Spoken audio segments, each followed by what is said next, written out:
الحمد لله والصلاة والسلام على رسول الله اما بعد. از حضرت عایشه مادر مؤمنان رضی الله عنها روایت است که پیامبر خدا صلی الله علیه و سلم فرمودند: بهترین شماست برای همسر و فرزندانش و من بهترین شما هستم برای همسر و فرزندانم. یعنی بهترین شما کسی است که با همسر و فرزندانش بهترین رفتار داشته باشد. روایت ترمذی و ابن ماجه.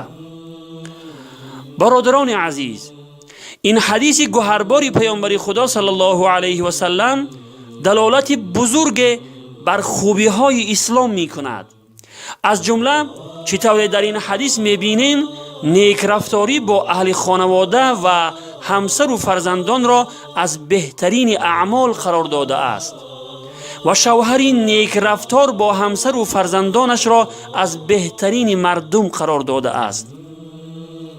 خواهران عزیز، قدر این دین و پیامبر را بدانید. از فرمانهای خدا و پیامبر صلی الله علیه و سلم سرپیچی نکنید.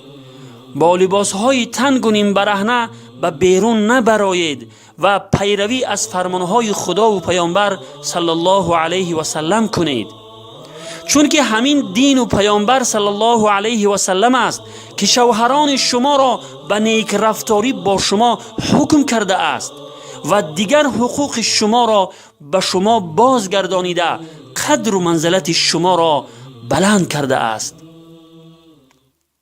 أحب الرسول به أقتدي حياتي هناء مع السنة.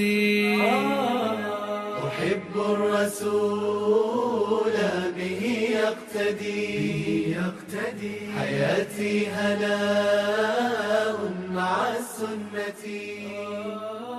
أتانا بهادي الكتاب